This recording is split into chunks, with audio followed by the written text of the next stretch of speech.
नमस्कार दोस्तों। आज मैं आप लोगों को बता रहा हूँ कि कैसे मेरे साथ 50,000 का फ्रॉड हो गया है।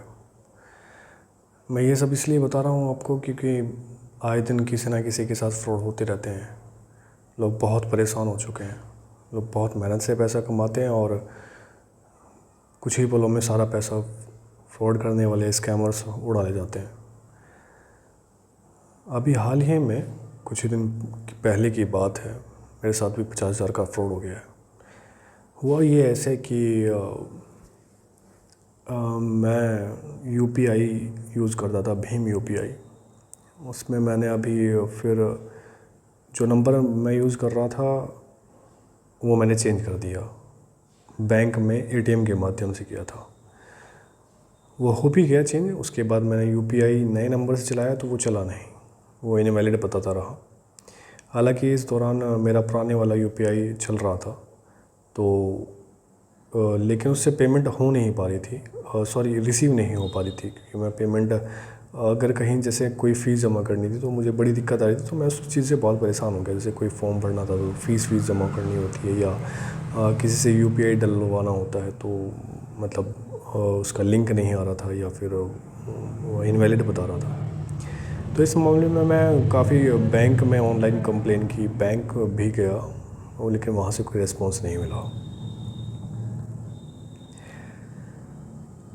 उसके बाद मैंने कंप्लेन ऑनलाइन जो करी थी और बैंक गया था। उसके अगले दिन जिस दिन बैंक गया था उसके अगले दिन मैंने एक ट्विटर पे ट्वीट किया, बैंक को मेंशन करा, भीम को मेंशन करा कि मेरे साथ ये दिक्कतें आ रही हैं और मुझे उसका सॉल्यूशन अगर प्रोवाइड कर सकते हैं तो प्रोवाइड कीजिए।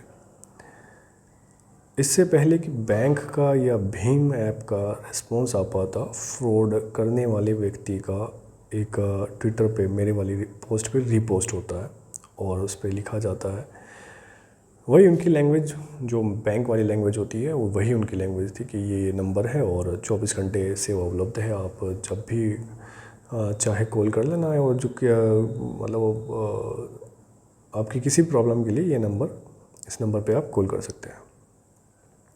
मैंने उस पर कॉल किया तो हालांकि मुझे नहीं पता था कि मेरे साथ फ्रॉड होने वाला है, तो मैंने बात करी तो उन्होंने बताया कि वो बैंक से बात कर रहे हैं, बैंक के बिहाफ से बात कर रहे हैं और वो जो भी समस्या है उन्हें बताई जाए, वो उसका सॉल्यूशन निकाल के देंगे। मैंने ठीक बताना शुरू किया कि हाँ मेरे साथ यूपीआई वाली दिक्कत आ रही है और मैंने फ़ोन नंबर चेंज किया था, लेकिन उसके बाद जो नए नंबर से यूपीआई बना है वो इनवैलिड बता रहा है। उसके बाद उन्होंने कुछ डिटेल्स शेयर करने के लिए कहा, हालांकि मैंने मना कर दिया कि मैं कोई डिटेल्स तो नहीं शेयर कर रहा। आप मेरी कस्टमर आईडी है और ये मेरा फ़ोन नंबर है, आप इसका यूपीआई एक्टिव कर दीजिए। पहले तो काफ़ी लंबी देर बात होते ही वो कहते रहे कि लिंक करके अनलिंक कर दो, ये है वो है करके उन्होंने थोड़ी देर बात करती रही। और फिर मुझे थोड़ा डाउट हुआ तो मैंने कहा कि चलो छोड़ो, मैं बैंक चला जाऊँगा। उन्होंने कहा नहीं कोई बात नहीं सर, आप बैंक चले जाना, लेकिन हम लोग भी बैंक के बिहाफ से बात कर रहे हैं, आप हमें अपनी समस्या बता सकते हैं, हम आपकी समस्या का समाधान के लिए प्रतिबद्ध हैं। मैंने कहा ठीक है चलो भाई, मुझे ऑफिस से छुट्टी लेनी पड़ती तो बैंक जाने से मैं सोचा कि चलो यहीं से सॉल्व करा लेते हैं अपनी प्रॉब्लम का। तो मैंने उनसे पूछा कि अच्छा, अब थोड़ा सा डाउट हुआ तो मैंने पूछा कि कौन से बैंक से बात, मतलब सॉरी बैंक में कहाँ से बात कर रहे हैं। तो उन्होंने कहा कि वो साइबर सॉरी मतलब सोशल जो कंप्लेंट्स होती हैं उनको समाधान देते हैं। मैंने कहा चलो ठीक है, समाधान दे रहे हैं, हो सकता है कोई ऑफिस अलग हो या फिर बैंक वाले कुछ अलग से नॉमिनेट करते हो। तो मैंने उनसे पूछा भी, चलो आप बैंक से बात कर रहे हैं तो कुछ थोड़ी देर बात व्यतीत होती रही। तो मैंने पूछा कि बैंक से बात कर रहे हैं तो आप मेरा पैन नंबर बताइए, देख के बताइए ज़रा एक बार। तो उन्होंने मेरा पैन नंबर पूरा बता दिया, उन्होंने मेरा आधार नंबर भी पूरा बता दिया, मेरा एड्रेस भी उनके पास था, मेरे पिताजी का नाम भी उनके पास था। तो मुझे थोड़ा सा हुआ कि चलो ठीक है भाई, बैंक से ही बात कर रहे हैं, सारा डिटेल्स इनके पास है। तो धीरे धीरे मैंने वो कुछ ओटीपी वगैरह पूछने लगे, तो मैंने कहा नहीं, ओटीपी तो मैं शेयर नहीं करूँगा। तो उन्होंने कहा सर हम बैंक से ही बात करें, आप विश्वास कीजिए, आप अपनी प्रॉब्लम को कोई भी सॉल्यूशन हमसे ले सकते हैं, आपकी कोई भी समस्या है उसके समाधान के लिए हम प्रतिबद्ध हैं। मैं फिर से वही 2-3 बार बातें दोहराई, तो मैं सोचा कि चलो ठीक है। तो लेकिन मैं तब तक OTP वगैरह भी शेयर नहीं किया था। उन्होंने कहा कि आपका जो समस्या आ रही है उसके लिए उन्होंने ऐप वैप इंस्टॉल कराए। अब ये सब हुआ। खैर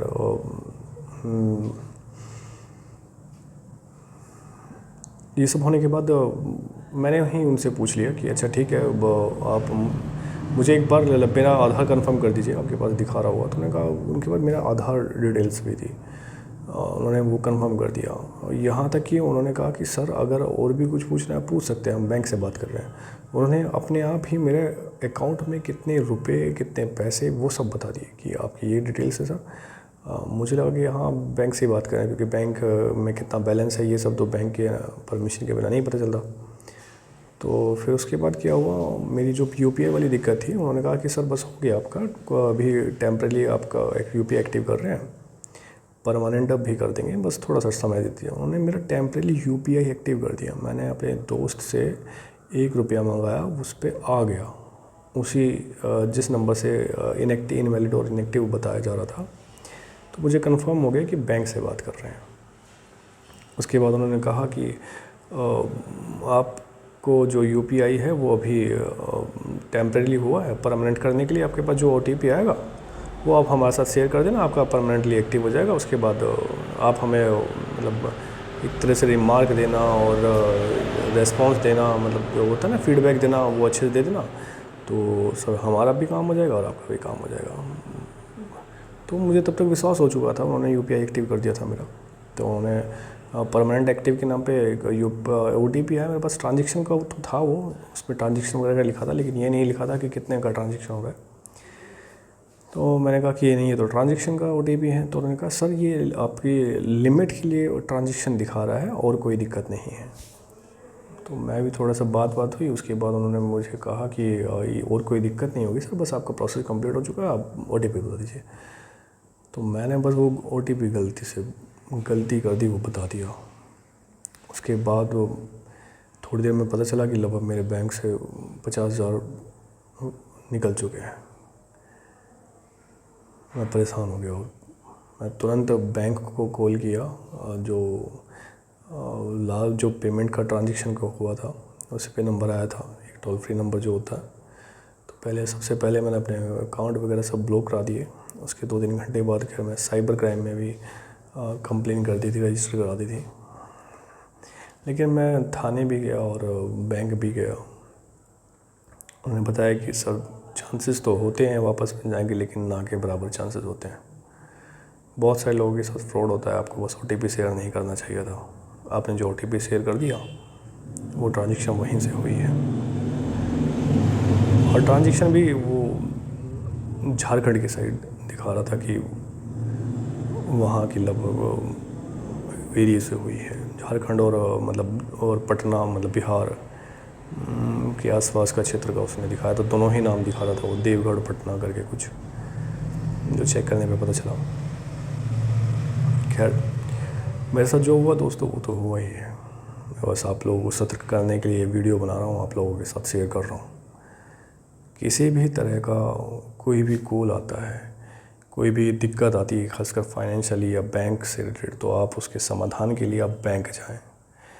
ऑनलाइन कोई समाधान नहीं मिलता है। मैंने बैंक में बात करी, उन्होंने भी मुझे यही सजेस्ट करा कि सर किसी भी समस्या के लिए अगर कोई ऐसी दिक्कत आ रही है तो आप बैंक आ सकते थे। और सबसे बड़ी बात, आपको OTP नहीं शेयर करना था किसी भी हालत में। OTP सिक्योरिटी के लिए भेजा जाता है, जो ये दिखाता है कि हाँ वो पर्सन आप ही हैं जो ये यूज़ कर रहा है।